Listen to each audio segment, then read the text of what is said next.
Good morning, dear students. My name is Shantanu Vijay and I'll be giving you series of lectures on semiconductor electronics. तो ये जो semiconductor electronics है, इसके अंदर आपको पढ़ना है सेमीकंडक्टर मटेरियल्स के बारे में, उनसे बनने वाले डिवाइसेस के बारे में और उनकी एप्लीकेशंस के बारे में. अगर एग्जाम पॉइंट ऑफ व्यू से बात की जाए तो इस चैप्टर से हर साल लगभग 3 से 4 क्वेश्चंस पूछे जाते हैं.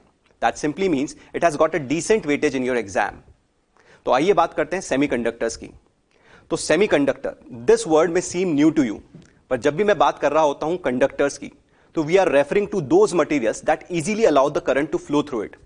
आप सब लोग जानते हैं कि जो मेटल्स होते हैं वो बहुत ही अच्छे कंडक्टर्स होते हैं. हमारे घरों के अंदर जो वायरिंग की जाती है that is done with the help of the copper wires. और जो कॉपर होता है वो कंडक्टर होता है. और हम वायरिंग के अंदर कंडक्टर्स को इसलिए यूज करते हैं क्योंकि जो कंडक्टर्स होते हैं दे इजीली कंडक्ट इलेक्ट्रिसिटी और पावर लॉसेस बहुत ही कम होते हैं. अगर पुराने जमाने की बात करें तो पुराने जमानों में एल्यूमिनियम की वायरिंग को यूज किया जाता था.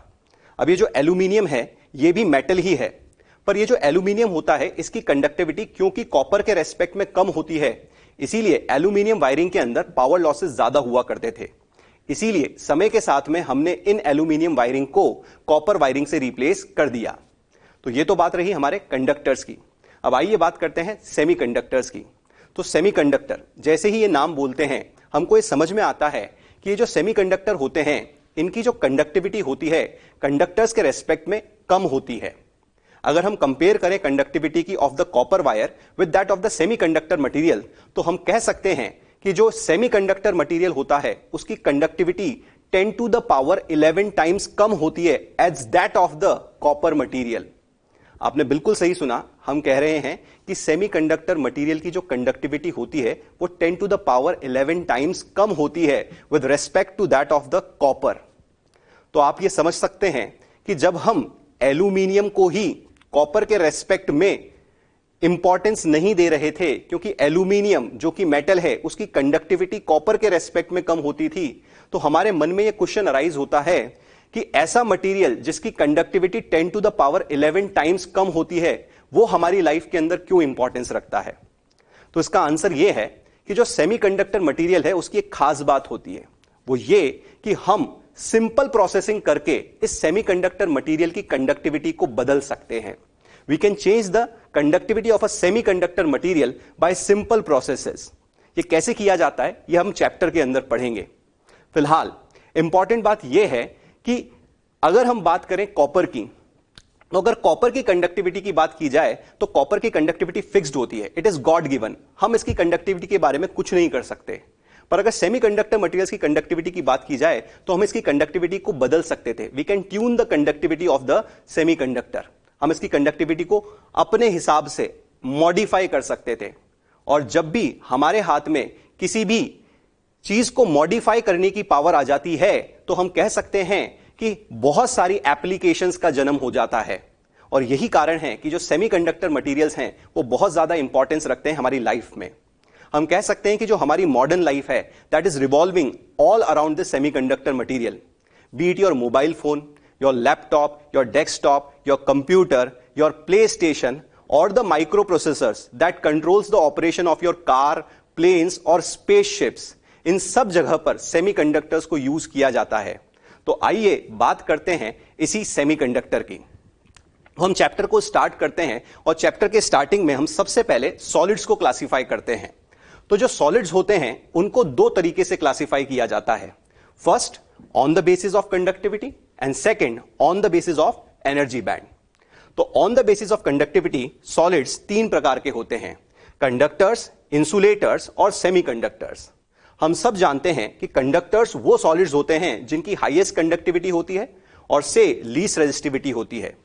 इंसुलेटर्स वो सॉलिड्स होते हैं जिनकी लीस्ट कंडक्टिविटी होती है और से हाईएस्ट रेजिस्टिविटी होती है. और सेमीकंडक्टर्स वो सॉलिड्स होते हैं जिनकी कंडक्टिविटी और resistivity range lies that between of conductors and insulators.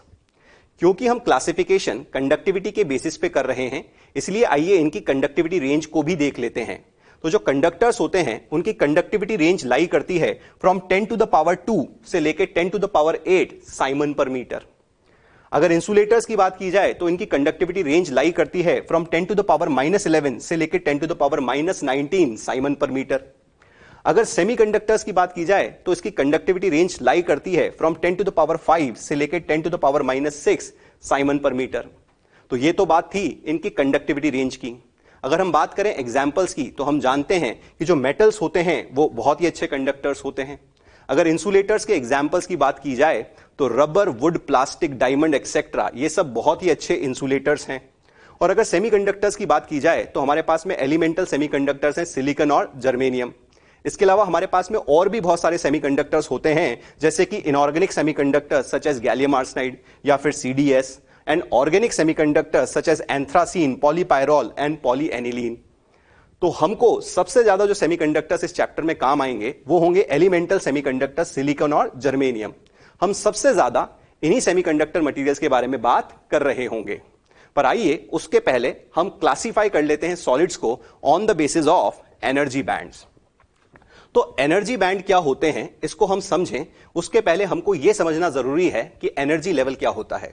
और एनर्जी लेवल को समझने के लिए हमने यहां पर एक सिलिकॉन का एटम कंसिडर किया है। आप सब लोग जानते हैं कि जो सिलिकॉन होता है उसका एटॉमिक नंबर होता है 14। दैट सिंपली मींस सिलिकॉन के एटम के पास में होते हैं 14 इलेक्ट्रॉन्स जो कि डिफरेंट ऑर्बिट्स में घूम रहे होते हैं। हम जानते हैं कि पहले ऑर्बिट के अंदर 2 इलेक्ट्रॉन हैं, उसके बाहर वाली ऑर्बिट के अंदर 8 इलेक्ट्रॉन्स हैं और सबसे बाहर वाली ऑर्बिट के अंदर 4 इलेक्ट्रॉन्स हैं। हम यह भी जानते हैं कि जैसे जैसे न्यूक्लियस से दूर जाते जाते हैं वैसे वैसे इलेक्ट्रॉन्स की एनर्जी बढ़ती जाती है।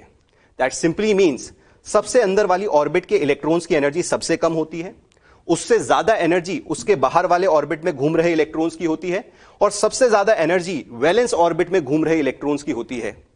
तो जब हम इन इलेक्ट्रॉन्स की एनर्जी को एनर्जी डायग्राम पे रिप्रेजेंट करते हैं तो we represent it with the help of energy level. कहने का मतलब यह हुआ कि अगर इस डायग्राम में आप बड़े ध्यान से देखें तो हमने वाई एक्सिस पे एनर्जी को रिप्रेजेंट किया है इन इलेक्ट्रॉन वोल्ट और हमने एक्स एक्सिस पे कुछ भी रिप्रेजेंट नहीं किया है। द रीजन इज कि एक डायग्राम है और ग्राफ नहीं है। तो हम कहते हैं कि हम n = 1 यानी कि फर्स्ट एनर्जी लेवल के कॉरस्पॉन्डिंग फर्स्ट ऑर्बिट में घूम रहे इलेक्ट्रॉन्स की एनर्जी को रिप्रेजेंट करते हैं। क्योंकि सेकंड ऑर्बिट में घूम रहे इलेक्ट्रॉन्स की जो एनर्जी है वो फर्स्ट ऑर्बिट में घूम रहे इलेक्ट्रॉन्स की एनर्जी से ज्यादा है, हम इस सेकंड ऑर्बिट के इलेक्ट्रॉन्स की एनर्जी को रिप्रेजेंट करते हैं सेकंड एनर्जी लेवल से। और आउटर मोस्ट शेल में घूम रहे इलेक्ट्रॉन्स की एनर्जी क्योंकि सबसे ज्यादा है और आउटर मोस्ट शेल में घूम रहे इलेक्ट्रॉन्स को वैलेंस इलेक्ट्रॉन्स कहा जाता है, इसीलिए हम इन वैलेंस इलेक्ट्रॉन्स की एनर्जी को रिप्रेजेंट करते हैं with the help of the valence energy level. तो हम यहां से कंक्लूड कर सकते हैं दैट एनर्जी लेवल का काम होता है किसी भी आइसोलेटेड एटम के अंदर घूम रहे इलेक्ट्रॉन्स की एनर्जी को एनर्जी डायग्राम पे रिप्रेजेंट करना। मैं एक बार वापस से रिपीट करता हूं कि एनर्जी लेवल्स का काम होता है किसी भी आइसोलेटेड एटम के डिफरेंट ऑर्बिट में घूम रहे इलेक्ट्रॉन्स की एनर्जी को एनर्जी डायग्राम पे रिप्रेजेंट करना। तो यह तो बात रही एक आइसोलेटेड एटम की। अब लेट अस अज्यूम कि मेरे पास में एक और सिलिकॉन का आइसोलेटेड एटम होता, और अगर मेरे पास में सिलिकॉन का एक और आइसोलेटेड एटम होता तो बताइए वो आइसोलेटेड एटम कैसा दिखता। तो आप कहते सर ये बिल्कुल वैसा ही दिखता जैसा कि यहां पे दिखाया गया है। दैट सिंपली मींस उस आइसोलेटेड सिलिकॉन एटम के पास में भी 14 इलेक्ट्रॉन्स ही होते जो कि डिफरेंट ऑर्बिट्स के अंदर घूम रहे होते, और क्योंकि ये सब के सब इलेक्ट्रॉन्स डिफरेंट ऑर्बिट्स में घूम रहे होते, इन इलेक्ट्रॉन्स की एनर्जी भी बिल्कुल वैसे ही दिखाई जाती जैसे कि इस वाले एटम के कॉरस्पॉन्डिंग इलेक्ट्रॉन्स की एनर्जी को शो किया गया है। कहने का मतलब यह हुआ कि अगर मेरे पास में एक और आइसोलेटेड एटम होगा तो उसके अंदर डिफरेंट ऑर्बिट्स में जो घूम रहे इलेक्ट्रॉन्स होंगे उनकी एनर्जी भी बिल्कुल आइडेंटिकल ही तो होगी जैसे कि इस वाले आइसोलेटेड एटम के इलेक्ट्रॉन्स की एनर्जी है। तो अगर मैं उस दूसरे वाले आइसोलेटेड एटम के इलेक्ट्रॉन्स की एनर्जी को इसी डायग्राम पे रिप्रेजेंट करने लग जाऊं तो मैं कह सकता हूं कि दूसरे वाले एटम की फर्स्ट ऑर्बिट के कॉरस्पॉन्डिंग जो एनर्जी ड्रॉ की जाएगी that will exactly overlap this energy level. मैं कह सकता हूं कि दूसरे वाले एटम की सेकंड ऑर्बिट के कॉरस्पॉन्डिंग जो एनर्जी रिप्रेजेंट की जाएगी that will exactly overlap this second energy level. और मैं ये भी कह सकता हूं कि जो दूसरे वाले एटम की आउटर मोस्ट ऑर्बिट है, यानी कि जो वैलेंस ऑर्बिट है, उनके जो इलेक्ट्रॉन्स हैं, उनकी एनर्जी को अगर मैं इसी डायग्राम पे रिप्रेजेंट कराऊं तो वो एग्जैक्टली ओवरलैप करेगी इस पहले वाले एटम के वैलेंस एनर्जी लेवल को। इन अदर वर्ड्स, हमने क्या किया? हमने अब दो एटम्स के एनर्जी लेवल्स को एक ही डायग्राम में रिप्रेजेंट कर दिया। मैं कह रहा हूं कि अगर ये एनर्जी डायग्राम इस वाले एटम के लिए था, तो ये जो रेड वाले एनर्जी लेवल्स मैंने बनाए हैं, ये दूसरे वाले आइसोलेटेड एटम के लिए बनाए हैं, क्योंकि जो दूसरे वाले एटम्स हैं उनके अंदर जो इलेक्ट्रॉन्स की एनर्जी है वो भी आइडेंटिकल ही होगी as that of this atom. इसीलिए ये एनर्जी लेवल्स बिल्कुल एग्जैक्टली वहीं पर ओवरलैप कर जाएंगे जैसे कि पहले वाले एटम के थे। तो ये तो बात रही अब दो आइसोलेटेड एटम्स की। अब सोचिए कि अगर हमारे पास में n number of isolated atoms होते, कितने? n number of isolated atoms, और n की वैल्यू कुछ भी हो सकती है, 1, 2, 10, 100 या 10 to the power 23, that means of the order of Avogadro number. तो अगर हम कहते हैं कि हमारे पास में n नंबर ऑफ एटम्स हैं, तो बताइए अगर उन सब n एटम्स के लिए अगर मैं एनर्जी डायग्राम बना रहा होता, मैं वापस से रिपीट करता हूं, मैं कहता हूं कि अगर मेरे पास में n number of isolated atoms होते और अगर मैं उन सब n आइसोलेटेड एटम्स के लिए एनर्जी डायग्राम को एक ही जगह पे रिप्रेजेंट कर रहा होता, तो आप कहते आप किसी भी एनर्जी लेवल के corresponding n number of lines बना रहे होते। ऐसा इसलिए क्योंकि जब दो एटम थे हमारे पास में तो हमने दो लाइंस बनाई थी। अगर मेरे पास में n नंबर ऑफ एटम्स होंगे तो मैं किसी भी एनर्जी लेवल के कॉरस्पॉन्डिंग कितनी लाइंस ड्रॉ करूंगा? n number of lines draw करूंगा। इसीलिए मैं कहता हूं कि फर्स्ट एनर्जी लेवल के कॉरस्पॉन्डिंग हम n नंबर ऑफ लाइंस को ड्रॉ करेंगे for n atoms. Second energy level के कॉरस्पॉन्डिंग भी हम n नंबर ऑफ लाइंस को ड्रॉ करेंगे, और आउटर मोस्ट एनर्जी लेवल के कॉरस्पॉन्डिंग भी हम n नंबर ऑफ लाइंस को ड्रॉ करेंगे।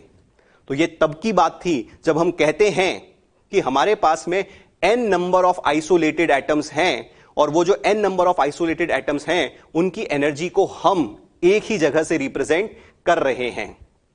तो अभी तक हमने क्या कंक्लूड कर लिया है, एक बार रिवाइज कर लेते हैं। हमने कंक्लूड कर लिया है कि जो आइसोलेटेड एटम होते हैं उनके अंदर जो एनर्जी लेवल्स होते हैं वो डिस्क्रीट होते हैं, और अगर हमारे पास में बहुत सारे n number of isolated atoms होते तो उनके अंदर भी इलेक्ट्रॉन्स की एनर्जी डिस्क्रीट होती। पर अगर मैं उन सब n number of isolated atoms की एनर्जी को एक ही डायग्राम से रिप्रेजेंट करा रहा होता तो मुझे किसी भी एनर्जी लेवल के corresponding n number of lines मिल रही होती। Now that is about energy level diagram. अब आइए हम क्या करते हैं कि ये जो n नंबर ऑफ एटम्स हैं जो कि अभी आइसोलेटेड थे, एक दूसरे से दूर दूर रखे हुए थे, अब इन दोनों को एक दूसरे के पास लाते हैं, या इन सब को एक दूसरे के पास लाते हैं। जब हम इन n नंबर ऑफ एटम्स को एक दूसरे के पास लाएंगे to form a solid crystal, तब जाके ही हमको एक सॉलिड मिल पाएगा। हमको इन n नंबर को एक दूसरे के पास पास लाना है। कितना पास? इंटर एटॉमिक स्पेसिंग पर, क्योंकि जब एटम्स इंटर एटॉमिक स्पेसिंग पर होंगे तभी उनके अंदर बॉन्ड वॉन्ड बनेंगे, और बॉन्ड बनने की वजह से फिर एक क्रिस्टल का फॉर्मेशन हो पाएगा। तो हम कह सकते हैं कि जब भी हम n नंबर ऑफ एटम्स को एक दूसरे के बहुत ही पास पास लाते हैं तो क्या होता है, आइए समझते हैं। पर क्योंकि हमको n नंबर ऑफ एटम्स को एक दूसरे के पास पास लाना है, तो सबसे पहले यह समझते हैं कि जब भी दो एटम्स को एक दूसरे के पास पास लाया जाता है तो क्या होता है। फिर उसके बाद में समझेंगे कि जब भी n नंबर ऑफ एटम्स को एक दूसरे के पास पास लाया जाता है तो क्या होता है। तो आइए बात करते हैं कि जब भी दो एटम्स को एक दूसरे के पास पास लाया जाता है तो क्या होता है। तो आप देख सकते हैं कि यहां पर हमारे पास में अभी दो आइसोलेटेड सिलिकॉन के एटम्स हैं। मैं वापस से रिपीट कर रहा हूं, क्या बोला मैंने बोला कि अभी मेरे पास में दो आइसोलेटेड सिलिकॉन एटम्स हैं, और मैंने कहा कि इन आइसोलेटेड सिलिकॉन एटम्स के लिए एनर्जी डायग्राम रिप्रेजेंट करो। तो आपने कहा कि अगर मैं एनर्जी डायग्राम को इधर एनर्जी को रिप्रेजेंट कर रहा हूं onto the Y axis, तो आपने कहा कि फर्स्ट वाले ऑर्बिट के corresponding n equals to 1, second वाले के कॉरस्पॉन्डिंग n इक्वल्स टू 2, और थर्ड वाली ऑर्बिट के कॉरस्पॉन्डिंग n इक्वल्स टू 3 हमने ड्रॉ कर दिया है।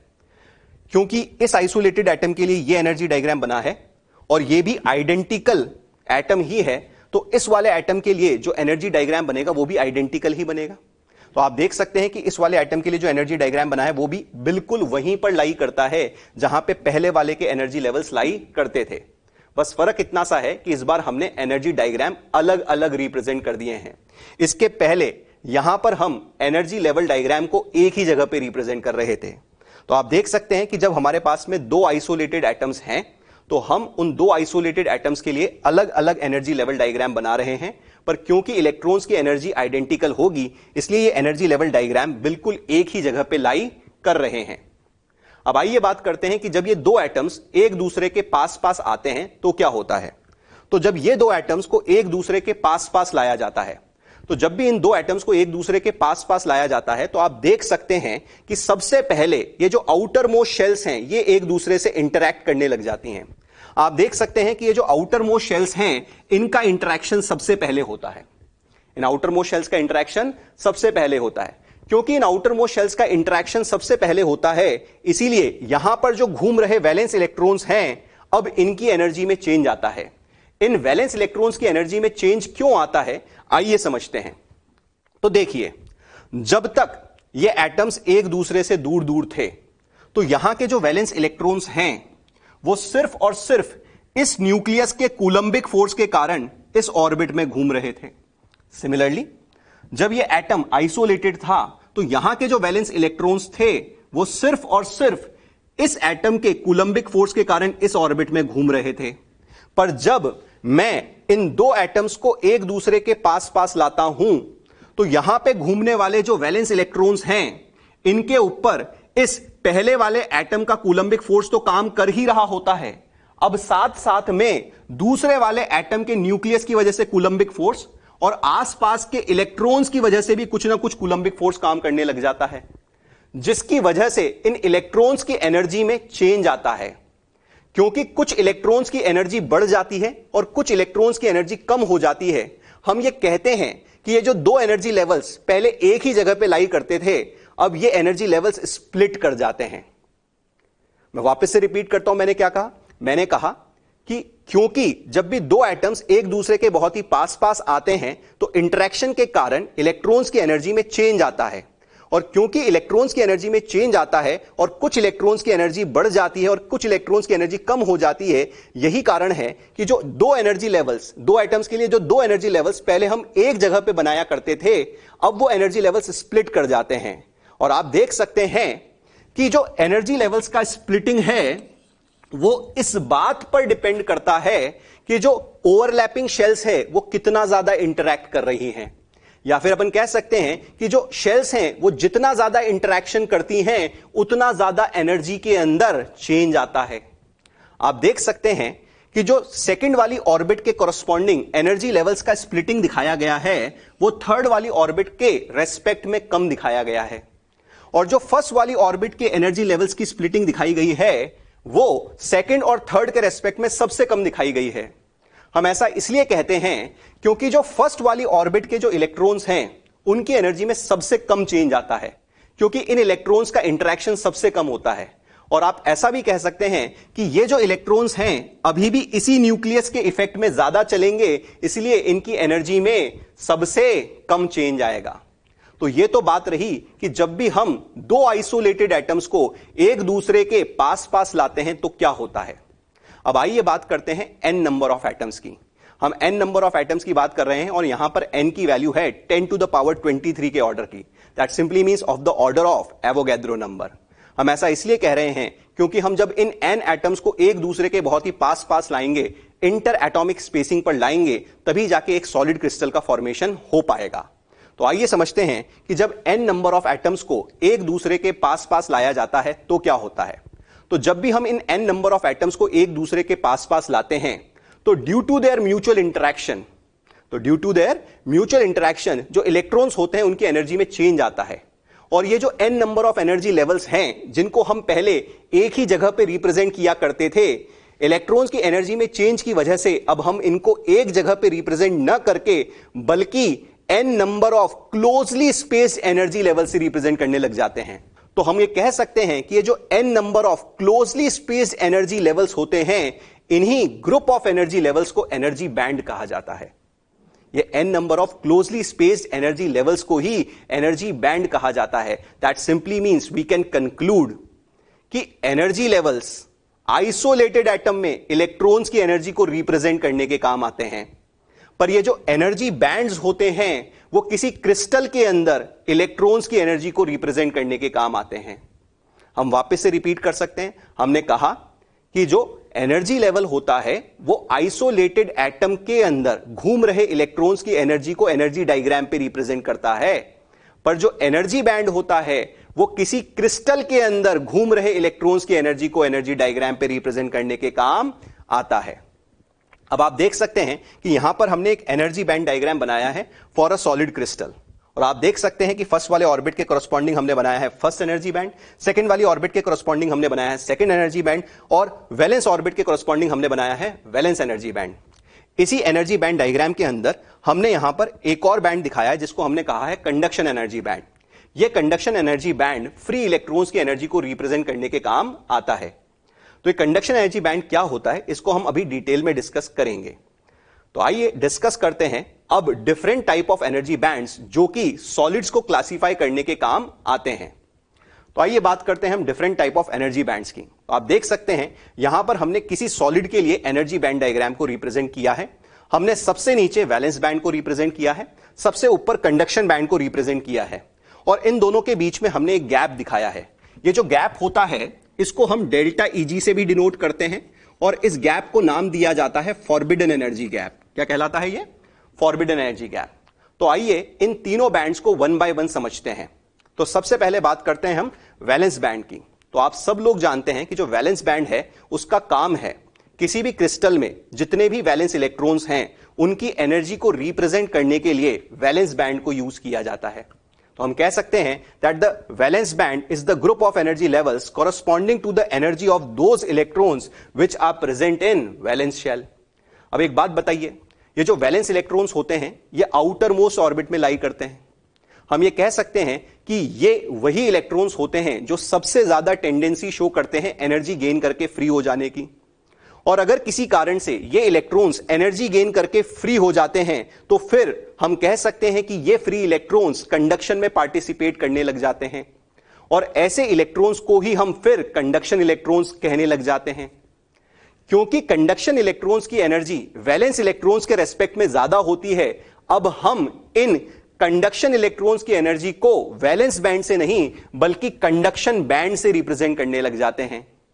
इन अदर वर्ड्स हम कह सकते हैं कि जो कंडक्शन एनर्जी बैंड होता है वो ग्रुप ऑफ एनर्जी लेवल्स होता है corresponding to the energy of those electrons जो कि वैलेंस बैंड से कंडक्शन बैंड में कूद जाते हैं। इन अदर वर्ड्स जो इलेक्ट्रॉन्स फ्री हो जाते हैं उनकी एनर्जी को हम कंडक्शन बैंड से रिप्रेजेंट करते हैं। हम यहां से कंक्लूड कर सकते हैं कि अगर इलेक्ट्रॉन बॉन्डेड है तो उसकी एनर्जी को हम वैलेंस बैंड से रिप्रेजेंट करेंगे। अगर इलेक्ट्रॉन बॉन्डेड है और वो आउटर मोस्ट शेल का है तो उसकी एनर्जी को हम कहां से रिप्रेजेंट करेंगे? वैलेंस बैंड से। पर अगर इलेक्ट्रॉन एनर्जी गेन करके फ्री हो गया है तो उसकी एनर्जी को हम कहां से रिप्रेजेंट करेंगे? कंडक्शन बैंड से। हम किसी भी इलेक्ट्रॉन की एनर्जी को इस गैप से रिप्रेजेंट नहीं करते। यही कारण है कि इस गैप का नाम होता है forbidden energy gap. Forbidden simply means the neglected region. ऐसा रीजन जहां पर किसी भी इलेक्ट्रॉन की एनर्जी को रिप्रेजेंट नहीं किया जाता उसी रीजन को कहा जाता है फॉरबिडन एनर्जी गैप। तो हम फॉरबिडन एनर्जी गैप के बारे में ऐसा कह सकते हैं that it is the energy separation between valence band and conduction band. हम यह भी कह सकते हैं कि जो फॉरबिडन एनर्जी गैप होता है it is the minimum amount of energy that will be required by the valence electron to jump from valence band to conduction band. In other words हम कह सकते हैं कि यहां का जो वैलेंस इलेक्ट्रॉन है उसको फ्री होने के लिए कम से कम डेल्टा ईजी के बराबर एनर्जी चाहिए होगी, तभी जाके वो फ्री इलेक्ट्रॉन बन पाएगा। यहीं से हम ये बात भी कह सकते हैं कि ये जो width of the forbidden energy gap है ये हमको ये बताती है कि कितना टाइटली एक इलेक्ट्रॉन बॉन्डेड है उसके न्यूक्लियस से। आप खुद सोचिए कि अगर फॉरबिडन एनर्जी गैप की विड्थ बहुत ही ज्यादा होगी तो ये जो वैलेंस इलेक्ट्रॉन है इसको फ्री होने के लिए बहुत ज्यादा एनर्जी चाहिए होगी, और अगर ये फ्री इलेक्ट्रॉन आसानी से फ्री नहीं हो पाएगा तो हम कह सकते हैं कि यहां पे आसानी से फ्री इलेक्ट्रॉन नहीं मिल पाएंगे। और ऐसा सॉलिड जहां पर आसानी से फ्री इलेक्ट्रॉन ना मिल पाए या कंडक्शन इलेक्ट्रॉन्स ना मिल पाए, हम कह सकते हैं कि वो सॉलिड एक अच्छा एग्जाम्पल हो सकता है इंसुलेटर का। ऑन द अदर हैंड आप खुद सोचिए कि अगर ये फॉरबिडन एनर्जी गैप बहुत ही कम होता या फिर कह लीजिए होता ही नहीं, तो हम कह सकते हैं कि तब ये वैलेंस इलेक्ट्रॉन्स आसानी से फ्री इलेक्ट्रॉन्स बन पाते, और ऐसा सॉलिड जहां पे आसानी से फ्री इलेक्ट्रॉन्स मिल पाएंगे वहां पे बहुत अच्छा कंडक्शन होगा, और हम कह सकते हैं कि ऐसा सॉलिड एक बहुत ही अच्छा एग्जाम्पल होगा कंडक्टर का। दैट सिंपली मीन हम ये समझ चुके हैं कि हम इन एनर्जी बैंड्स के बेसिस पे अब सॉलिड्स को क्लासिफाई करने लायक हो गए हैं। तो आइए अब हम इन एनर्जी बैंड्स के बेसिस पे सॉलिड्स को क्लासिफाई करते हैं। बट बिफोर दैट एक छोटी सी बात और, वो ये कि ये जो डेल्टा Eg होता है इसको हम कह सकते हैं that it can be written equals to conduction band का मिनिमम माइनस वैलेंस बैंड का मैक्सिमम। आप देख सकते हैं ये कंडक्शन बैंड का मिनिमम लेवल है और ये वैलेंस बैंड का मैक्सिमम लेवल है। तो हम ये कह सकते हैं कि जो डेल्टा Eg की वैल्यू है वो conduction band minimum minus valence band maximum के बराबर लिखी जा सकती है। तो ये बात रही एनर्जी बैंड्स की। ये वो सारे एनर्जी बैंड्स हैं जिसकी मदद से अब हम सॉलिड्स को क्लासिफाई करेंगे। तो आइए बात करते हैं क्लासिफिकेशन ऑफ सॉलिड्स की on the basis of energy bands. तो आप देख सकते हैं कि यहां पर हमको एनर्जी बैंड डायग्राम दिखाया गया है इंसुलेटर का। हमने वाई एक्सिस पे इलेक्ट्रॉन्स की एनर्जी को रिप्रेजेंट किया है। आप देख सकते हैं कि सबसे नीचे वैलेंस बैंड को रिप्रेजेंट किया गया है, सबसे ऊपर कंडक्शन बैंड को रिप्रेजेंट किया गया है। वैलेंस बैंड के मैक्सिमम लेवल को EV से डिनोट किया गया है और कंडक्शन बैंड के मिनिमम लेवल को EC से डिनोट किया गया है। और क्योंकि ये इंसुलेटर का एनर्जी बैंड डायग्राम है, यहां पर दिखाया गया है कि जो डेल्टा Eg की वैल्यू होती है for the insulator that is greater then 3 electron volt. अगर हम बात करें इंसुलेटर सच एज डायमंड की, तो जो उसकी डेल्टा Eg की वैल्यू होती है वो 6 इलेक्ट्रॉन वोल्ट के आसपास होती है। दैट सिंपली मींस हम कह सकते हैं कि जो डायमंड होता है ये बहुत ही अच्छा इंसुलेटर होता है। तो जब भी हम एनर्जी बैंड थ्योरी के बेसिस पे इंसुलेटर को डिफाइन कर रहे होते हैं तो हम कुछ ऐसा कहते हैं कि हम कहते हैं कि जो इंसुलेटर्स होते हैं उनका जो वैलेंस बैंड होता है वो कंप्लीटली फिल्ड होता है और ये जो कंडक्शन बैंड होता है ये कंप्लीटली एम्प्टी होता है। अब अगर वैलेंस बैंड कंप्लीटली फिल्ड है और कंडक्शन बैंड कंप्लीटली एम्प्टी है तो इसका क्या इन्फ्रेंस हुआ, आइए समझते हैं। तो जब भी मैं कहता हूं कि वैलेंस बैंड कंप्लीटली फिल्ड है, इसका मतलब यह हुआ कि सारे के सारे वैलेंस इलेक्ट्रॉन्स बॉन्डेड फॉर्म में हैं और उन सारे वैलेंस इलेक्ट्रॉन्स की एनर्जी को इसी वैलेंस बैंड की मदद से रिप्रेजेंट कर दिया गया है। क्योंकि सारे इलेक्ट्रॉन्स बॉन्डेड फॉर्म में हैं और उनकी एनर्जी को यहां से रिप्रेजेंट कर दिया गया है, कोई भी इलेक्ट्रॉन फ्री नहीं है। इसीलिए हम कहते हैं कि कंडक्शन बैंड पूरा का पूरा खाली है। क्योंकि कंडक्शन बैंड पूरा खाली है, हमारे पास में कोई फ्री इलेक्ट्रॉन नहीं है, इसीलिए हम कहते हैं कि इंसुलेटर कंडक्ट नहीं करता है। क्योंकि इंसुलेटर का जो डेल्टा Eg है यह भी काफी ज्यादा होता है, इसलिए हम कह सकते हैं कि नॉर्मल टेम्परेचर्स पे यहां के वैलेंस इलेक्ट्रॉन्स कभी भी इतनी सफिशिएंट एनर्जी गेन नहीं कर पाते कि ये आसानी से वैलेंस बैंड से कंडक्शन बैंड में कूद जाएं। इसीलिए हम कहते हैं कि इंसुलेटर्स जो होते हैं वो आसानी से कंडक्ट नहीं कर सकते और से इंसुलेटर्स जो होते हैं उनकी लीस्ट कंडक्टिविटी होती है या फिर कह लीजिए कि हाईएस्ट रेजिस्टिविटी होती है। अब आइए बात करते हैं हम सेमीकंडक्टर्स की। तो आप देख सकते हैं कि जो सेमीकंडक्टर्स हैं वहां पर भी हमने एनर्जी बैंड डायग्राम रिप्रेजेंट किया है। सबसे नीचे हमने वैलेंस बैंड दिखाया है, सबसे ऊपर कंडक्शन बैंड दिखाया है, यहां पर भी डेल्टा Eg दिखाया गया है, पर इस बार जो डेल्टा Eg की वैल्यू है वो लेस देन 3 इलेक्ट्रॉन वोल्ट है। तो हम कह सकते हैं कि जो एलिमेंटल सेमीकंडक्टर्स होते हैं जैसे कि सिलिकॉन और जर्मेनियम, उसके अंदर जो डेल्टा Eg की वैल्यू आती है वो नियरली 1 इलेक्ट्रॉन वोल्ट के आसपास आती है। अगर मैं जर्मेनियम की बात करूं तो वो आती है 0.7 इलेक्ट्रॉन वोल्ट और अगर मैं बात करूं सिलिकॉन की तो वो आती है 1.1 electron volt. That simply means elemental semiconductors का जो डेल्टा Eg होता है वो नियरली 1 इलेक्ट्रॉन वोल्ट के आसपास होता है। That simply means less than 3 electron volt होता है। तो जब भी हम सेमीकंडक्टर को डिस्कस कर रहे होते हैं तो हम दो टेम्परेचर्स पे सेमीकंडक्टर को डिस्कस करते हैं। सबसे पहले हम बात करते हैं बहुत ही लो टेम्परेचर्स की। That simply means tending towards absolute zero, यानी कि अगर मैं बात करूं 0 केल्विन की तो हम कहते हैं कि जो वैलेंस बैंड होता है सेमीकंडक्टर्स का ये कंप्लीटली फिल्ड होता है और जो कंडक्शन बैंड होता है ये कंप्लीटली एम्प्टी होता है। इसका मतलब ये हुआ कि सारे के सारे जो वैलेंस इलेक्ट्रॉन्स हैं वो बॉन्डेड फॉर्म में हैं और कोई भी फ्री इलेक्ट्रॉन मौजूद नहीं है। और अगर हमारे पास में कोई भी फ्री इलेक्ट्रॉन नहीं होगा तो हम कह सकते हैं ये जो सेमीकंडक्टर है ये बिल्कुल इंसुलेटर की तरह बिहेव करेगा। We can say that at 0 kelvin this semiconductor will behave just like an insulator. अब आइए बात करते हैं रूम टेम्परेचर की। तो जब हम इसी क्रिस्टल को रूम टेम्परेचर पर लाते हैं तो सम ऑफ द वैलेंस इलेक्ट्रॉन्स, यहां पर जो वैलेंस इलेक्ट्रॉन्स होते हैं उनमें से कुछ वैलेंस इलेक्ट्रॉन्स इतनी सफिशिएंट थर्मल एनर्जी गेन कर लेते हैं that they jump from valence band to conduction band. और अगर कुछ वैलेंस इलेक्ट्रॉन्स वैलेंस बैंड से कंडक्शन बैंड में कूद जाते हैं तो हमको यहां पर कुछ फ्री इलेक्ट्रॉन्स मिलने लग जाते हैं। और यही कारण है कि जो सेमीकंडक्टर क्रिस्टल होता है वो रूम टेम्परेचर पे स्लाइट कंडक्शन एग्जिबिट करने लग जाता है। दैट्स वाई हम कहते हैं कि at 0 kelvin it behaves just like an insulator, but at room temperature it exhibits slight conduction. That's why termed as semiconductor. अगर हम सेमीकंडक्टर मटेरियल्स की प्रॉपर्टी की बात करें तो यहां पर हमने एक बहुत ही इंपॉर्टेंट प्रॉपर्टी नोटिस करी है, वो ये कि यहां पर टेम्परेचर बढ़ाने के साथ में रेजिस्टेंस कम हो रहा है। दैट सिंपली मीन्स हम कह सकते हैं कि जो सेमीकंडक्टर्स होते हैं उनका जो अल्फा होता है वो नेगेटिव होता है। यहां पर अल्फा होता है टेम्परेचर कोफिशिएंट ऑफ रेजिस्टेंस। तो अगर किसी मटेरियल का अल्फा नेगेटिव होता है तो हम कह सकते हैं कि वहां पर टेम्परेचर बढ़ाने के साथ में जो रेजिस्टेंस होता है वो कम हो जाता है। अगर हम semiconductor materials such as silicon और जर्मेनियम की बात करें तो हम कह सकते हैं कि उनके डेल्टा ईजी की वैल्यू कितनी होती है, 0.7 इलेक्ट्रॉन वोल्ट और 1.1 इलेक्ट्रॉन वोल्ट। अब आइए बात करते हैं कंडक्टर्स की।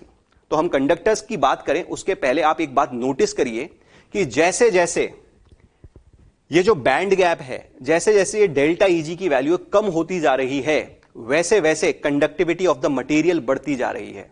और आप जानते हैं कि जो कंडक्टर्स होते हैं उनकी कंडक्टिविटी हाईएस्ट होती है।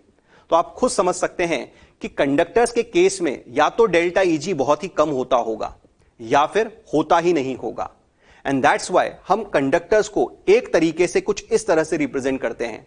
This is one of the way of representation of the conductors. आप देख सकते हैं कि यहां पर वैलेंस बैंड का जो मैक्सिमम है that is EV is lying above that of the EC. कहने का मतलब यह हुआ है कि हम ये कह सकते हैं that this is the overlapping region. ये जो रीजन यहां पे दिखाया गया है ये ओवरलैपिंग रीजन दिखाया गया है। हम कह सकते हैं कि वैलेंस बैंड और कंडक्शन बैंड एक दूसरे से ओवरलैप करते हैं। इसका मतलब यह हुआ कि हम कह सकते हैं कि कंडक्टर्स के पास में बहुत सारे फ्री इलेक्ट्रॉन्स होते हैं हर वक्त, और इसीलिए यह हर वक्त बहुत ही अच्छी कंडक्टिविटी को एग्जिबिट करता है। हालांकि हमको कंडक्टर्स के बारे में एक बहुत ही इंपॉर्टेंट बात पता होनी चाहिए, वो ये कि कंडक्टर्स के अंदर टेम्परेचर बढ़ाने के साथ में रेजिस्टेंस बढ़ता है। हम कहते हैं कि कंडक्टर्स के अंदर टेम्परेचर बढ़ाने पे रेजिस्टेंस बढ़ता है, इसीलिए कंडक्टर्स का जो अल्फा होता है, जो टेम्परेचर कोफिशिएंट ऑफ रेजिस्टेंस होता है, वो पॉजिटिव होता है। अब ऐसा क्यों होता है आइए समझते हैं। तो आप जानते हैं कि कंडक्टर्स के अंदर जब भी टेम्परेचर बढ़ाया जाता है तो जो कंडक्शन इलेक्ट्रॉन्स होते हैं जो कि पहले सिर्फ एक ही पाथ में मूव कर रहे थे, अब टेम्परेचर बढ़ाने के कारण उन इलेक्ट्रॉन्स के मूवमेंट के अंदर रैंडमनेस बढ़ जाती है। जब उन इलेक्ट्रॉन्स के मूवमेंट में रैंडमनेस बढ़ जाती है तो ये इलेक्ट्रॉन्स एक दूसरे से ज्यादा कोलिजन्स करने लग जाते हैं। जब ये इलेक्ट्रॉन्स एक दूसरे से कोलिजन्स ज्यादा करने लग जाते हैं तो इन इलेक्ट्रॉन्स की ड्रिफ्ट स्पीड में कमी आती है। और आप जानते ही हैं कि I is equals to NEAVD होता है, where VD is the drift velocity. तो अगर हम कहते हैं कि जो इलेक्ट्रॉन्स हैं उनकी ड्रिफ्ट वेलोसिटी में कमी आती है तो आप कह सकते हैं कि I भी कम होगा। और अगर I कम हो रहा है तो हम कह सकते हैं कि जो रेजिस्टेंस है वो बढ़ चुका है। इन अदर वर्ड्स हम यहां से कंक्लूड कर सकते हैं कि जो सेमीकंडक्टर्स होते हैं उनका जो अल्फा होता है वो नेगेटिव होता है। दैट सिंपली मींस टेम्परेचर बढ़ाने के साथ में यहां पर रेजिस्टेंस कम होता है। जो कंडक्टर्स होते हैं उनका जो अल्फा होता है वो पॉजिटिव होता है। दैट सिंपली मींस यहां पर टेम्परेचर बढ़ाने के साथ में रेजिस्टेंस बढ़ता है। अब ये तो बात हो गई सेमीकंडक्टर्स की और कंडक्टर्स की, इनके अल्फा के बारे में। अगर हम बात करें इंसुलेटर्स के बारे में तो हम कहते हैं कि इंसुलेटर्स की जो कंडक्टिविटी होती है वो बहुत ही कम होती है, या फिर कह लीजिए कि नेग्लिजिबल सो होती है। पर अगर हम इस इंसुलेटर का टेम्परेचर बढ़ाते हैं तो ऐसा ऑब्जर्व किया जाता है कि टेम्परेचर बढ़ाने के साथ में इसका जो रेजिस्टेंस होता है वो कम होता है। दैट सिंपली मींस हम ये कह सकते हैं कि जो इंसुलेटर्स का अल्फा होता है वो नेगेटिव होता है। तो हमको आज के बाद में क्या याद रखना है, दैट इंसुलेटर्स और सेमीकंडक्टर्स का जो अल्फा होता है वो तो नेगेटिव होता है, पर जो मेटल्स होते हैं या फिर कंडक्टर्स होते हैं उनका जो अल्फा होता है वो पॉजिटिव होता है। तो ये बात रही एनर्जी बैंड थ्योरी की, एंड हमने सॉलिड्स को क्लासिफाई कर लिया है on the basis of energy bands. अब आइए बात करते हैं कुछ क्वेश्चंस की based on the theory that we have studied. तो सबसे पहला क्वेश्चन यहां पे हमसे पूछा गया कि आपके पास में एक प्लैटिनम रॉड है और एक सिलिकॉन रॉड है और दोनों को हीट किया जाता है, तो बताइए उनके रेजिस्टेंसेस का क्या होगा। तो आप जानते ही हैं कि ये जो प्लैटिनम है ये तो मेटल है, और अगर प्लैटिनम एक मेटल है तो बताइए यहां पर टेम्परेचर बढ़ाने पर रेजिस्टेंस बढ़ेगा। ऐसा इसलिए होता है क्योंकि जो मेटल्स होते हैं उनका जो अल्फा होता है वो पॉजिटिव होता है। अब अगर बात करें हम सिलिकॉन की, तो आप जानते हैं कि जो सिलिकॉन है वो सेमीकंडक्टर होता है, और अगर सिलिकॉन है जो कि सेमीकंडक्टर है तो हम कह सकते हैं कि यहां पर टेम्परेचर बढ़ाने पर रेजिस्टेंस कम होता है। ऐसा इसलिए होता है क्योंकि जो इसका अल्फा होता है वो नेगेटिव होता है। तो हमारा आंसर हुआ कि हम कह सकते हैं कि प्लैटिनम का रेजिस्टेंस तो टेम्परेचर बढ़ाने पे बढ़ेगा, पर सिलिकॉन का रेजिस्टेंस टेम्परेचर बढ़ाने पर कम होगा। आइए बात करते हैं नेक्स्ट क्वेश्चन की। तो आपको नेक्स्ट क्वेश्चन में बोला गया है that the diagram shows a piece of a pure semiconductor S. यहां पे आपको एक प्योर सेमीकंडक्टर एस दिखाया गया है in series with the variable resistor R. So this is the variable resistor R and a source of a constant voltage V. Would you increase or decrease the value of R to keep the reading of the ammeter constant when the semiconductor S is heated? Give reason. तो आपको ऐसा कहा गया है कि अगर मैं इस सेमीकंडक्टर S को हीट करता हूं तो आपको बताना है कि ये जो एमीटर की रीडिंग है अगर इसको कांस्टेंट रखना है तो हमें इस वेरिएबल रेजिस्टेंस की वैल्यू को बढ़ाना पड़ेगा या फिर कम करना पड़ेगा। तो एक बात खुद सोचिए कि अगर मैं ये कह दूं कि जो हमारा सेमीकंडक्टर मटेरियल है, लेट्स से कि उसका रेजिस्टेंस है RS, तो बताइए यहां पे जो करंट फ्लो हो रहा है I, या फिर जो करंट हम इस एमीटर में नोटिस कर रहे हैं that is I, that will be equals to V upon R plus RS। यहां पे RS कौन है? The resistance of the semiconductor material, और R कौन है? इस वेरिएबल रजिस्टर का रेजिस्टेंस। तो बताइए अगर मैं टेम्परेचर बढ़ाऊंगा तो टेम्परेचर बढ़ाने के कारण जो रेजिस्टेंस होगा इस सेमीकंडक्टर मटेरियल का वो डिक्रीज कर जाएगा, और अगर RS की वैल्यू डिक्रीज कर जाएगी और हमको I को कांस्टेंट मेंटेन करना है, तो बताइए अगर इस I को हम कांस्टेंट मेंटेन करना चाहते हैं तो हम कहेंगे कि हमको इस वेरिएबल रेजिस्टेंस की वैल्यू को इंक्रीज करना पड़ेगा। हमको इस वेरिएबल रेजिस्टेंस की वैल्यू को इंक्रीज करना पड़ेगा। तो हम कह सकते हैं we will increase the value of the variable resistor to keep the value of I to be constant in the ammeter. अब आइए बात करते हैं हम नेक्स्ट क्वेश्चन की, और नेक्स्ट क्वेश्चन एक बहुत ही डायरेक्ट सा क्वेश्चन है जो कि इसी साल अभी लास्ट ईयर हमसे पूछा गया। आपसे पूछा गया कि जो सॉलिड्स हैं जिनका negative temperature coefficient of resistance होता है वो कौन होते हैं, और अभी अभी हम थोड़ी देर पहले पढ़ चुके हैं। आप देख सकते हैं कि अभी अभी हमने थोड़ी देर पहले पढ़ा था कि जो हमारे पास में इंसुलेटर्स होते हैं उनका जो अल्फा होता है वो नेगेटिव होता है, और जो सेमीकंडक्टर्स होता है उनका भी अल्फा जो होता है वो नेगेटिव होता है। तो हम कह सकते हैं कि इस क्वेश्चन के लिए आपसे पूछा गया है कि बताइए किन मटीरियल्स का जो अल्फा होता है वो नेगेटिव होता है। तो हमारा आंसर होगा इंसुलेटर्स और सेमीकंडक्टर्स। तो ये क्वेश्चन लास्ट ईयर पूछा जा चुका है। अब आइए बात करते हैं नेक्स्ट क्वेश्चन की। आपसे पूछा गया नेक्स्ट क्वेश्चन कि बताओ कार्बन, सिलिकॉन और जर्मेनियम, ये जो सारे के सारे मटेरियल्स हैं, इनके आउटर मोस्ट शेल्स जो होते हैं वहां पर 4 इलेक्ट्रॉन्स होते हैं। इन सारे एटम्स के अंदर आउटर मोस्ट शेल के अंदर 4 इलेक्ट्रॉन्स होते हैं।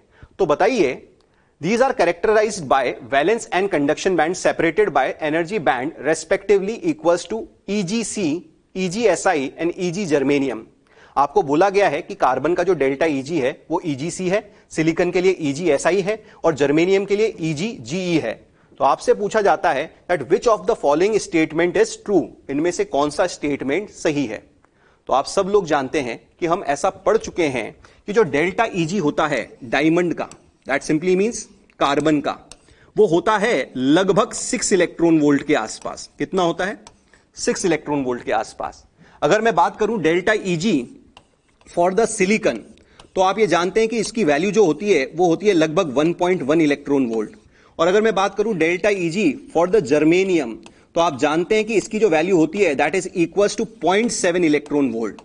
तो बताइए हम आसानी से अरेंज कर सकते हैं कि जो डेल्टा Eg होगा कार्बन का वो ज्यादा होगा with respect to that of the silicon and with respect to that of the germanium। तो हम कह सकते हैं कि जो जर्मेनियम का एटम है वो आसानी से इलेक्ट्रॉन को लूज कर सकता है with respect to that of the silicon and carbon. And obviously carbon एक इंसुलेटर है, तो हम कहेंगे कि कार्बन आसानी से अपने आउटर मोस्ट शेल के इलेक्ट्रॉन्स को लूज नहीं कर सकता। तो आइए बात करते हैं इंट्रिंसिक सेमीकंडक्टर और से प्योर सेमीकंडक्टर की। तो आप देख सकते हैं यहां पे हमने इंट्रिंसिक सेमीकंडक्टर के लिए एनर्जी बैंड डायग्राम्स बनाए हैं। आप देख सकते हैं कि हमने दो डायग्राम्स बनाए हैं, one at 0 kelvin and the another at room temperature. तो हम दोनों को ही डिस्कस करते हैं पर वन बाय वन। सबसे पहले हम डिस्कस कर रहे हैं energy band diagram made at 0 kelvin.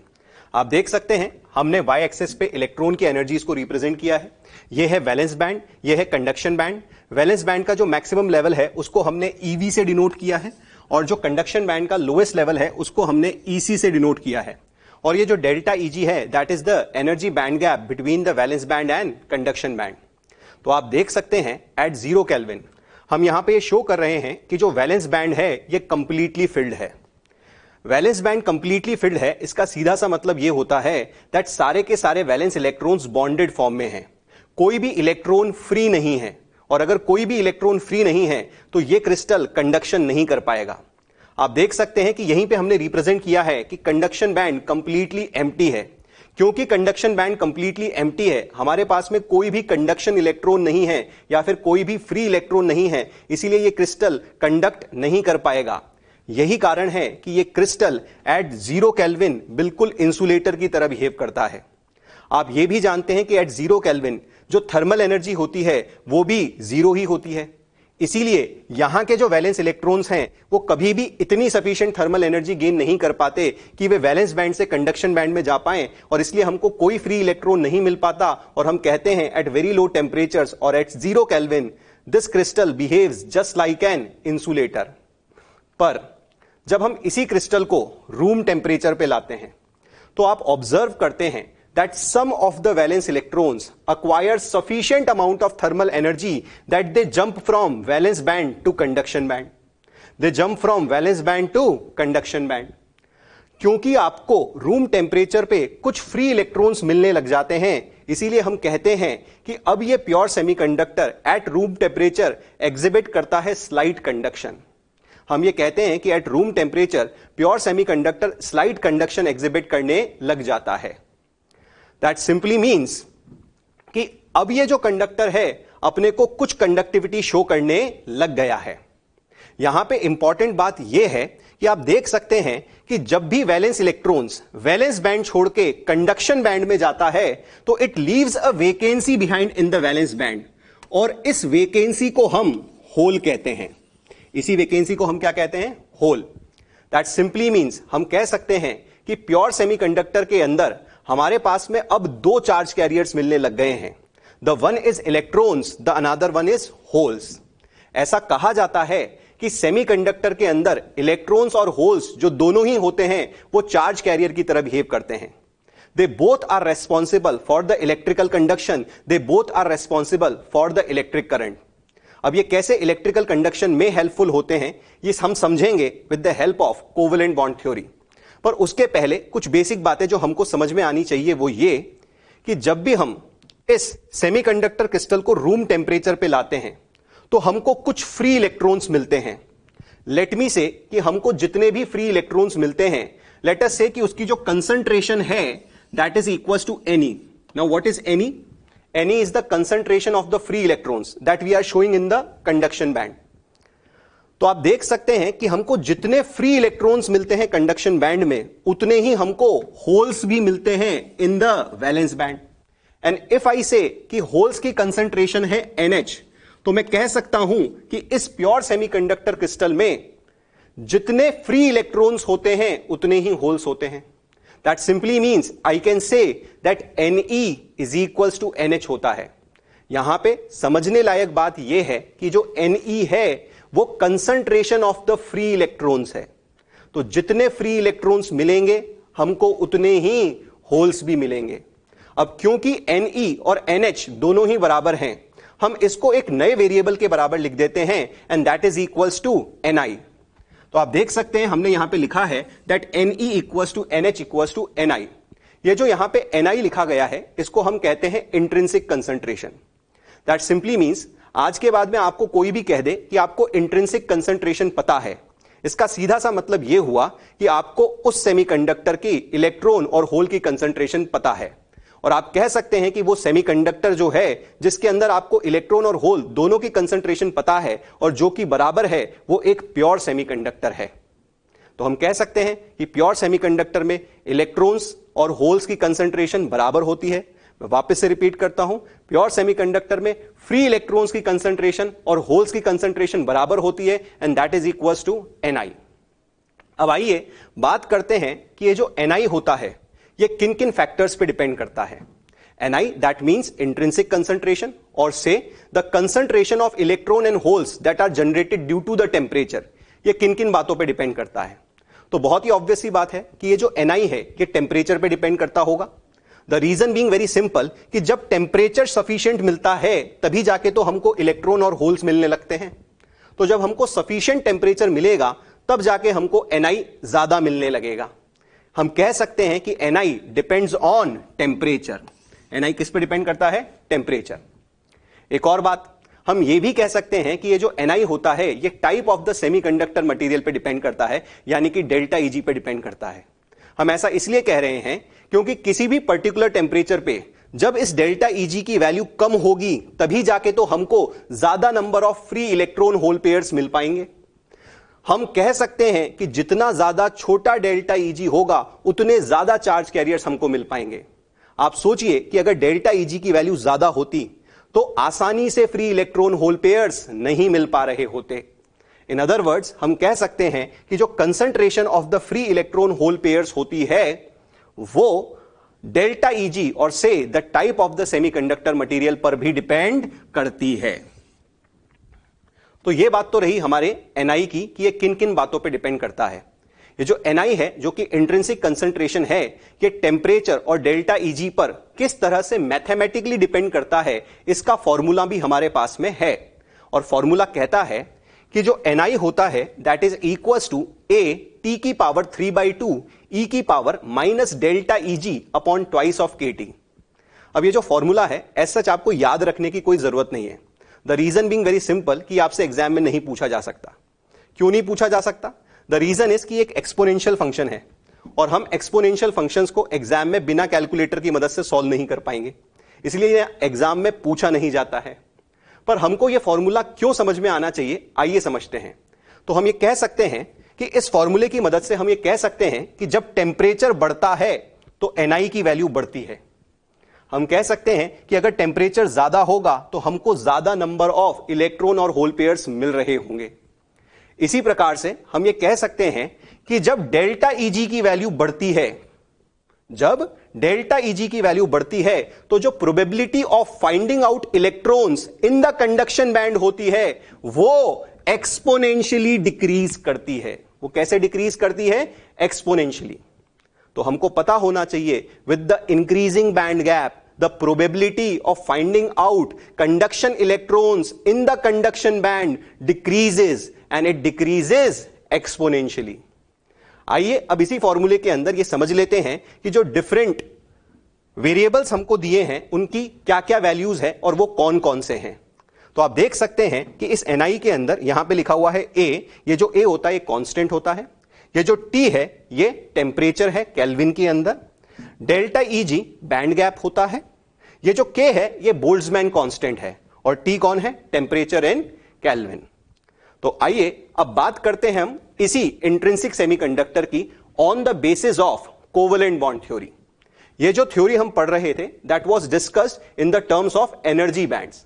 अभी हम इंट्रिंसिक सेमीकंडक्टर पढ़ रहे थे on the basis of energy bands. आप देख सकते हैं कि यहां पर मैंने एनर्जी बैंड्स को डिस्कस किया है। अब इसी क्रिस्टल के अंदर वाकई में क्या चल रहा होता है इसको हम डिस्कस कर रहे हैं with the help of the covalent bond theory. यानी हम बातें यही करने वाले हैं, बस फर्क इतना सा है कि अब हम क्रिस्टल के अंदर जो कोवेलेंट बॉन्ड्स हैं उनके टर्म में इस थ्योरी को वापस से डिस्कस कर रहे हैं। तो आइए बात करते हैं हम इंट्रिंसिक सेमीकंडक्टर की on the basis of covalent bond theory. तो आप देख सकते हैं कि यहां पर हमको एक क्रिस्टल का डायग्राम दिखाया गया है और ये एक टेट्रावैलेंट क्रिस्टल है। यानी कि ये सिलिकॉन और जर्मेनियम किसी का भी क्रिस्टल हो सकता है। लेट मी से कि ये जो +4 एटम्स दिखाए गए हैं ये सिलिकॉन के एटम्स हैं। तो मैं मान लेता हूं कि मेरे पास में एक सिलिकॉन का क्रिस्टल है, और आप जानते हैं कि सिलिकॉन के क्रिस्टल के अंदर सिलिकॉन के एटम्स होते हैं, और आप ये भी जानते हैं कि सिलिकॉन के एटम के आउटर मोस्ट शेल के अंदर 4 इलेक्ट्रॉन्स होते हैं। दैट सिंपली मींस ये टेट्रावैलेंट होता है। तो आप देख सकते हैं कि कोई सा भी सिलिकॉन एटम अपने क्रिस्टल के अंदर अपने नेबरिंग एटम्स के साथ में अपने 4 इलेक्ट्रॉन्स को शेयर करता है और कोवेलेंट बॉन्ड्स बनाता है, और ये कोवेलेंट बॉन्ड बना के अपने ऑक्टेट को कंप्लीट कर लेता है। आप देख सकते हैं कि जैसे कि ये सिलिकॉन एटम है और ये रहे इसके 4 इलेक्ट्रॉन्स, ये एक इलेक्ट्रॉन, ये दूसरा इलेक्ट्रॉन, ये तीसरा इलेक्ट्रॉन और ये चौथा इलेक्ट्रॉन।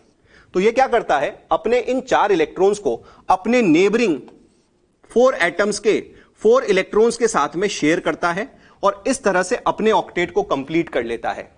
और कोई सा भी सिलिकॉन का एटम इस क्रिस्टल में अपने ऑक्टेट को कंप्लीट करके खुद बहुत ही स्टेबल हो जाता है।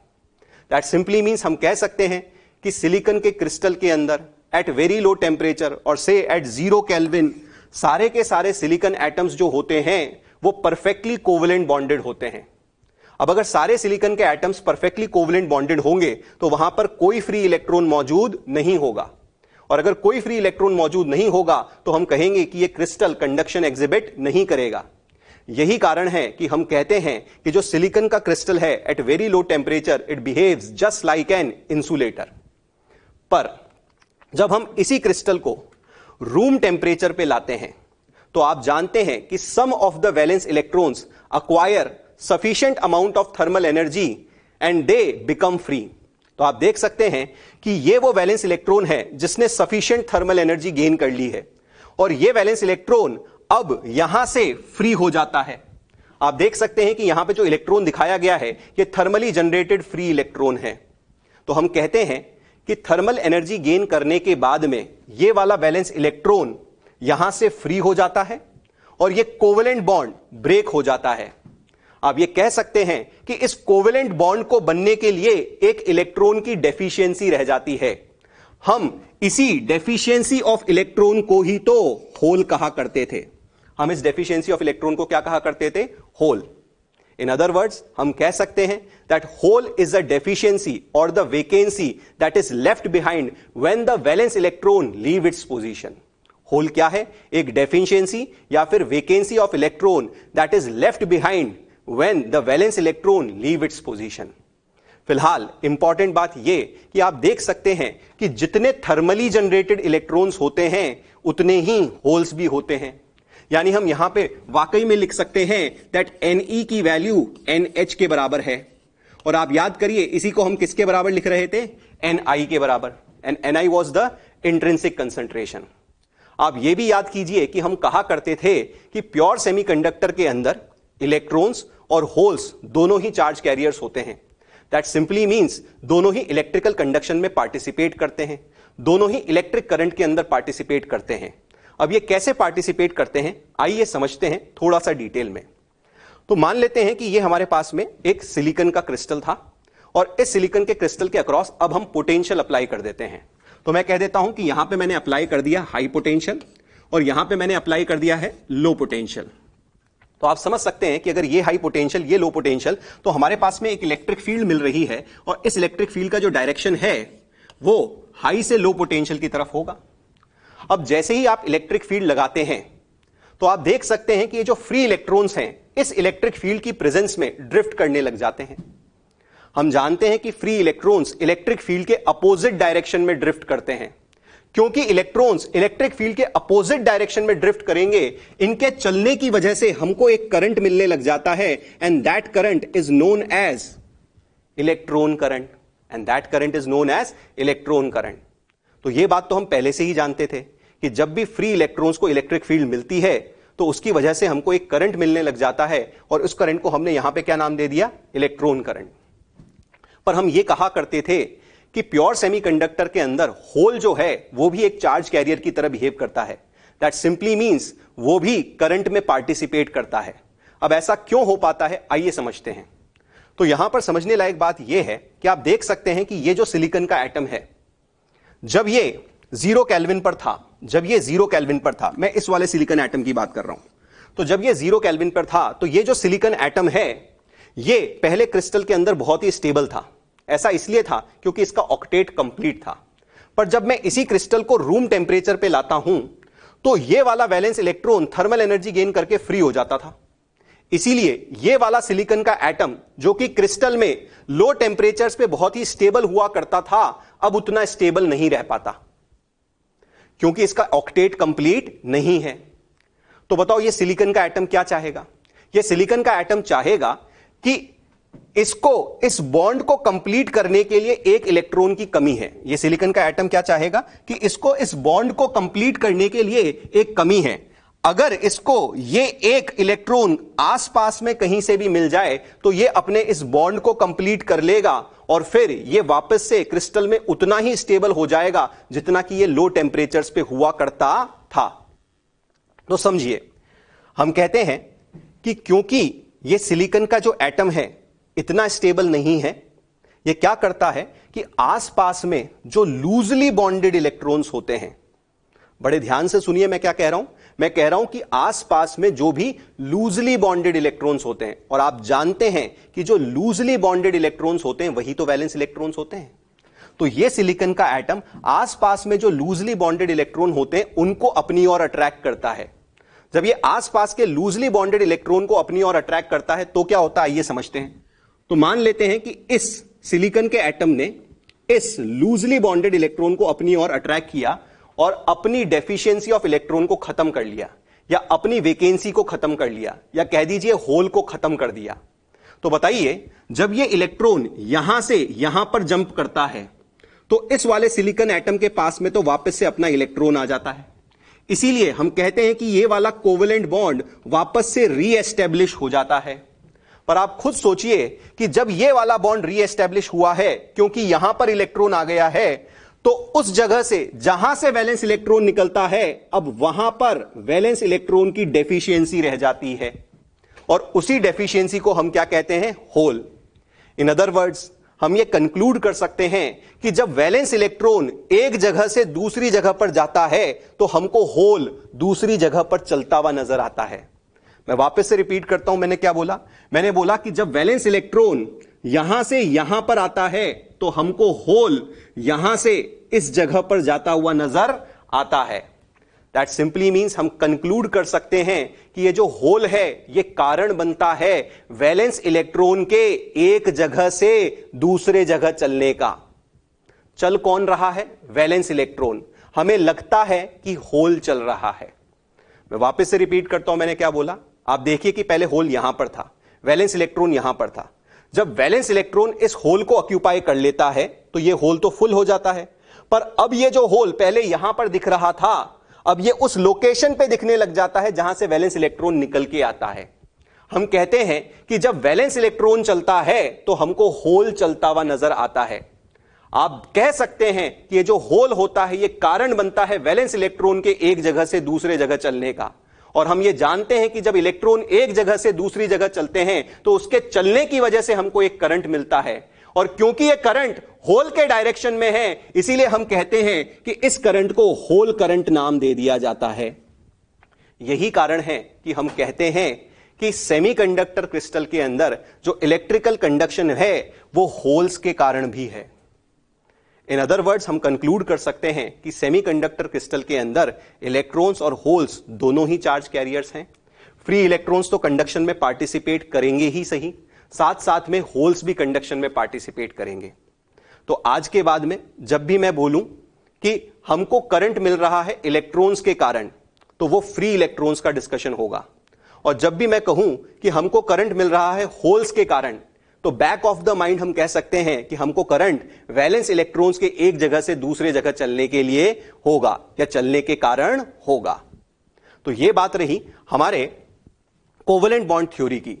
हमने इंट्रिंसिक सेमीकंडक्टर को अभी कोवेलेंट बॉन्ड थ्योरी की मदद से समझा है।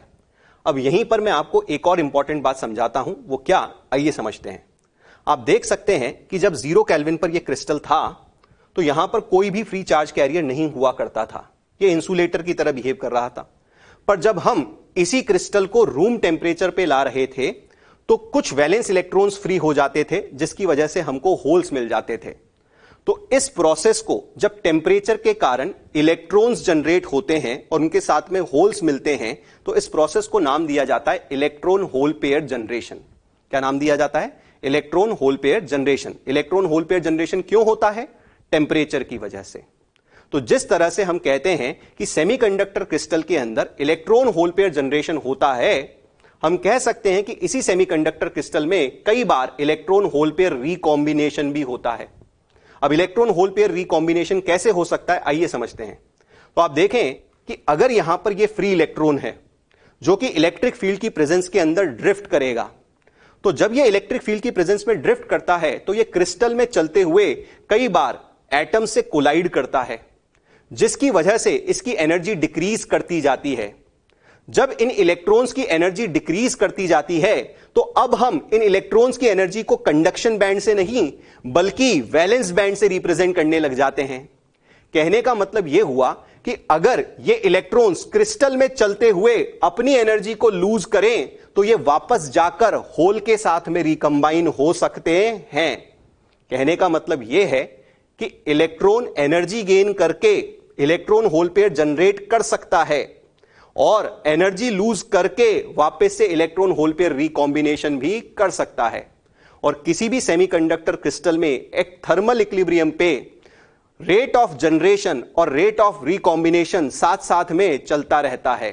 ये रेट ऑफ जनरेशन और रेट ऑफ रिकॉम्बिनेशन बराबर सा होता है। यह बात रही हमारे इंट्रिंसिक सेमीकंडक्टर की, and that was discussed on the basis of covalent bond theory.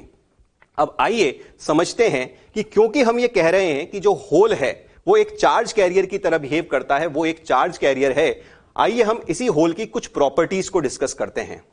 तो सब लोग देखें कि यहां पर हमने लिखा है प्रॉपर्टीज ऑफ होल, और पहली प्रॉपर्टी है कि होल्स इमेजिनरी चार्ज कैरियर्स हैं। होल्स वाकई में इमेजिनरी चार्ज कैरियर्स हैं क्योंकि इनका कोई फिजिकल सिग्निफिकेंस नहीं है। होल्स तभी तो बनते हैं जब वैलेंस इलेक्ट्रॉन अपनी जगह छोड़ के चला जाता है। तो जो खाली जगह छूट जाती है हम उसी को होल कह रहे हैं। यानी कि होल का कोई फिजिकल सिग्निफिकेंस नहीं है। होल सिर्फ और सिर्फ एक खाली जगह है जो तब छूट जाती है जब वैलेंस इलेक्ट्रॉन अपनी जगह छोड़ के चला जाता है। तो हम कहते हैं कि होल एक इमेजिनरी चार्ज कैरियर है। इट कॉरस्पॉन्ड्स टू वेकेंसी और deficiency of valence electrons. Now next बात वो ये कि आप खुद सोचिए कि जब वैलेंस इलेक्ट्रॉन अपनी जगह छोड़ के चला जाता है तो खुद सोचिए कि अगर किसी भी जगह से हम नेगेटिव चार्ज को हटा देते हैं तो हम उस वेकेंसी के ऊपर अब इक्वल पॉजिटिव चार्ज कंसीडर करने लग जाते हैं। अगर हम कहीं से नेगेटिव हटाएंगे तो वहां पे क्या बच जाएगा? Equal positive. यही कारण है कि हम होल यानी कि इस वेकेंसी के ऊपर प्लस ई चार्ज कंसीडर करने लग जाते हैं। तो अगर आपसे कोई पूछे कि होल का चार्ज कितना है तो हम कहेंगे कि होल के ऊपर पॉजिटिव इलेक्ट्रॉनिक चार्ज माना जाता है। होल के ऊपर चार्ज कितना माना जाता है? Positive electronic charge. नेक्स्ट बात, holes are always present in valence band. तो होल्स हर वक्त वैलेंस बैंड में पाए जाते हैं। अब ऐसा इसलिए होता है क्योंकि होल्स बनते ही तब हैं जब वैलेंस इलेक्ट्रॉन्स अपनी जगह छोड़ते हैं। आप जानते ही हैं कि अगर हम बात करें एट 0 केल्विन तो हम कहते थे कि वैलेंस बैंड पूरा का पूरा भरा हुआ है। अगर हम बात करें कि हम इस क्रिस्टल को रूम टेम्परेचर पे लाते हैं तभी जाके तो कुछ वैलेंस इलेक्ट्रॉन वैलेंस बैंड से कंडक्शन बैंड के अंदर कूद जाया करते थे। जब ये इलेक्ट्रॉन वैलेंस बैंड से कंडक्शन बैंड में कूद जाया करते थे तभी जाके यहां पर वेकेंसी क्रिएट हुआ करती थी, और इसी को हम क्या कहते थे? होल। तो होल कब बनता है? जब वैलेंस इलेक्ट्रॉन अपनी जगह छोड़ता है। इसीलिए होल्स को हर वक्त अपन वैलेंस बैंड में रिप्रेजेंट करते हैं। अब यहां पे हमारे मन में एक और बात आती है, वो ये कि सर ये तो generation of electron hole pair है। अगर इलेक्ट्रॉन होल पेयर का रिकॉम्बिनेशन हो रहा होता तो भी तो हमको कंडक्शन बैंड के अंदर होल मिल जाता। तो बेटा ये बात बिल्कुल गलत है, क्योंकि मैं आपको पहले ही समझा चुका हूं कि होल सिर्फ तब बनता है जब वैलेंस इलेक्ट्रॉन अपनी जगह छोड़ के जाता है। इन अदर वर्ड्स आप कह सकते हैं कि होल तब बनता है जब कोवेलेंट बॉन्ड टूटता है। तो आप देख सकते हैं कि ये जो इलेक्ट्रॉन है ये तो फ्री इलेक्ट्रॉन है, ये कंडक्शन इलेक्ट्रॉन है, और जब कंडक्शन इलेक्ट्रॉन चलता है तो कोई होल नहीं बनता है, कोई कोवेलेंट बॉन्ड नहीं टूटता है। इसीलिए हम कहते हैं कि होल्स को हर वक्त सिर्फ और सिर्फ वैलेंस बैंड में रिप्रेजेंट किया जाता है, कंडक्शन बैंड में होल्स को रिप्रेजेंट नहीं किया जाता है। तो आपको कहीं पर भी ऐसा रिप्रेजेंटेशन नहीं मिलेगा जहां पे कंडक्शन बैंड में आपको होल्स को रिप्रेजेंट किया हुआ दिखाया जाए। अब आइए बात करते हैं नेक्स्ट पॉइंट की। तो नेक्स्ट पॉइंट कहता है कि holes are also the charge carriers in the semiconductor. और ऐसा हम अभी अभी पढ़ चुके हैं कि हम कह रहे थे कि जो होल्स होते हैं वो रेस्पॉन्सिबल होते हैं इलेक्ट्रॉन्स के एक जगह से दूसरे जगह चलने का। आप खुद सोचो, जब एक खाली जगह थी तभी तो वैलेंस इलेक्ट्रॉन एक जगह से दूसरी जगह पर कूद पाया। अगर ये खाली जगह होती ही नहीं तो ये वैलेंस इलेक्ट्रॉन एक जगह से दूसरी जगह पे नहीं चल पाता। कहने का मतलब यह हुआ कि holes are responsible for the movement of the valence electrons and that's why we say that it is also responsible for the movement of the charges and that's why it's a charge carrier अब आइए बात करते हैं अपन next point की। Next point कहता है कि जो मोबिलिटी होती है होल्स की वो लेस होती है मोबिलिटी ऑफ द इलेक्ट्रॉन्स। और ऐसा होना भी चाहिए। यहां पे जो इलेक्ट्रॉन्स हैं दैट आर फ्री इलेक्ट्रॉन्स, और ऐसा होना भी चाहिए। बताइए, आप जैसे ही इलेक्ट्रिक फील्ड लगाते हैं तो जो फ्री इलेक्ट्रॉन्स हैं that are free to move and that's why they will move freely into the electric field, वो आसानी से ड्रिफ्ट कर जाएंगे into the electric field। और अगर हम बात करें होल्स की तो होल्स तो तभी चलते हुए दिखेंगे ना जब एक बॉन्ड टूटेगा और एक बॉन्ड बनेगा। मैं इसी बात को वापस से समझाता हूं पुरानी स्लाइड की मदद से। आप देखिए कि आपको यहां वाला होल यहां पे चलता हुआ तभी तो नजर आया जब यहां वाला बॉन्ड टूटा और यहां वाला बॉन्ड रीएस्टेब्लिश हुआ। तो आप बताइए, एक बॉन्ड को टूटने में और एक बॉन्ड को बनने में ज्यादा मेहनत लगेगी।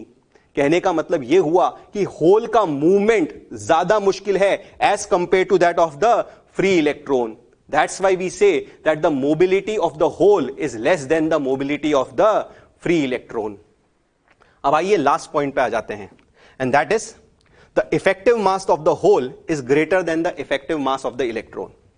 अब जैसे ही ये पॉइंट बोला जाता है तो दिमाग में एक क्वेश्चन आता है कि आप सबसे पहले तो ये बोल रहे थे कि जो होल्स होते हैं वो इमेजिनरी चार्ज कैरियर्स होते हैं, और अगर ये इमेजिनरी चार्ज कैरियर्स होते हैं तो फिर आप इसके मास को क्यों डिस्कस करने लग गए। तो नोटिस करने लायक बात यह है कि मैं यहां पर एक्चुअल मास को डिस्कस नहीं कर रहा हूं, क्योंकि मैं एक्चुअल मास को डिस्कस ही नहीं कर सकता, क्योंकि होल्स तो एग्जिस्ट ही नहीं करते। अगर होल्स एग्जिस्ट ही नहीं करते और मैं इसके एक्चुअल मास के बारे में बात कर रहा होता तो मैं कहता कि इसका एक्चुअल मास कितना है, 0। तो इसीलिए हम किसको डिस्कस कर रहे हैं, इफेक्टिव मास को। फिर जब मैं बात करता हूं इफेक्टिव मास को डिस्कस कर रहे हैं तो बच्चा ये पूछता है कि सर हम इफेक्टिव मास को भी क्यों डिस्कस कर रहे हैं। तो इसका कारण यह है कि भाई जब भी आप किसी पार्टिकल को डिस्कस करते हो तो आप उसकी दो प्रॉपर्टीज को डिस्कस करते हो, दैट इज उसका चार्ज और दूसरा उसका मास। फॉर एग्जाम्पल, अगर मैं बात करूं इलेक्ट्रॉन की तो आपको उसका चार्ज भी पता है, उसका मास भी पता है। सिमिलरली अगर मैं बात करूं प्रोटॉन की तो आप कहोगे आपको उसका चार्ज भी पता है, आपको उसका मास भी पता है। तो सिमिलरली अगर मैं बात करूं होल की तो आप कहोगे हमको चार्ज पता है that is equals to plus E होता है, चार्ज पता है that is equals to plus E होता है। तो फिर मैं आपसे पूछूंगा कि क्योंकि आप इसको एक चार्ज कैरियर मान रहे हो तो बताओ इसका मास कितना मानोगे।